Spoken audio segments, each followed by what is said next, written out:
The stone walls of Jerusalem lay in ruins, a jagged scar across the parched landscape. Nehemiah stood atop a pile of rubble, his hands stained with the dust of 1,000 failures, pointing toward the hollow gaps where mighty gates should be. He had left his high-ranking official job, serving King Artaxerxes, upon learning that Jerusalem remained broken down and its gates burned with fire. He had spent time in prayer and fasting, asking God for an opportunity to return to Judah and to begin rebuilding the city of Jerusalem.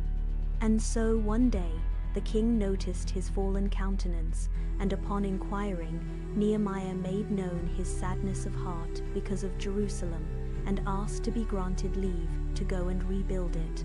And he did not just ask for time off, but also for the political and physical resources to get the job done.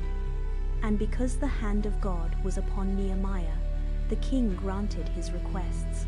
However, when Sanballat the Horonite and Tobiah the Ammonite official heard of it, they were deeply disturbed that a man had come to seek the well-being of the children of Israel. Nehemiah 2:10. And while Sanballat and Tobiah went about disgruntled, Nehemiah embarked on his mission, beginning with a secret survey of the land and the work at hand.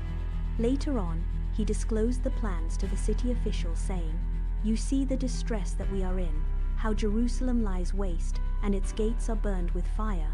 Come, and let us build the wall of Jerusalem, that we may no longer be a reproach." He reassured them of the good hand of God upon him and the favor he had obtained from the king, and they agreed. Soon, the work began in earnest as they all set their hands to do the good work. Every muscle ached, and every heart felt the weight of the debris. Nehemiah slammed his hammer against a timber frame, signaling the end of the day's work. But soon, Sanballat and Tobias came to mock, laughing and despising their work. But Nehemiah answered them that the God of heaven would help them succeed, and so they would keep building. Though the taunting by Sanballat and Tobias did not stop, Nehemiah and his team of rebuilders continued the work. But he continued in prayer for divine help while encouraging the team to fight on. The work was soon completed, and now the Israelites were securely settled in the city. They gathered as one man in the open square before the water gate. They were hungry for direction.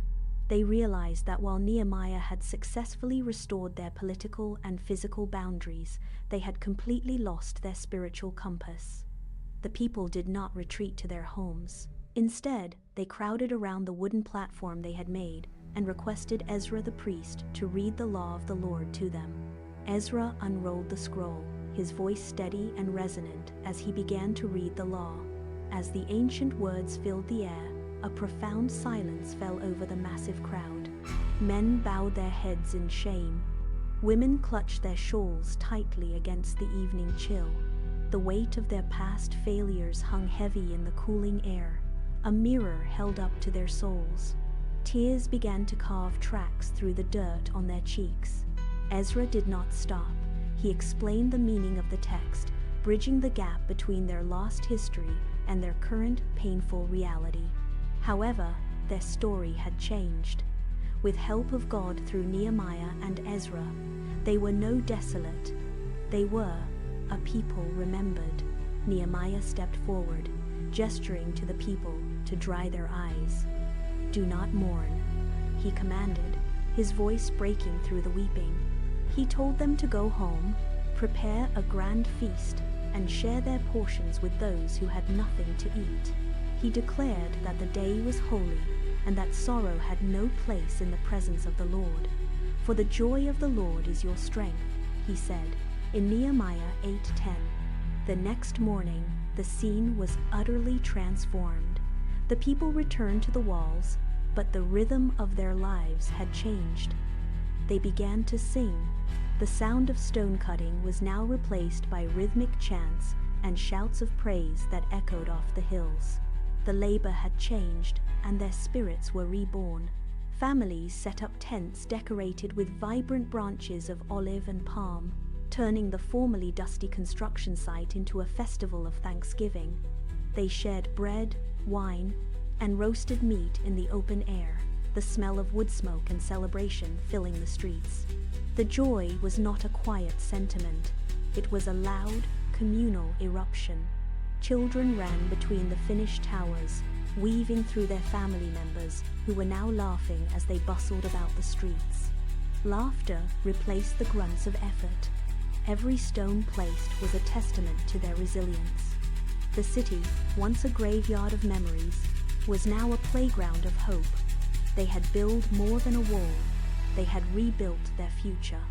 When the final stone of the wall was set, the piercing sound of trumpets cut through the sky. Nehemiah and Ezra had led a grand procession along the top of the newly finished ramparts. The people marched behind them, their faces reflecting the golden light of the sun. They had moved from the dust of defeat to the absolute celebration of restoration.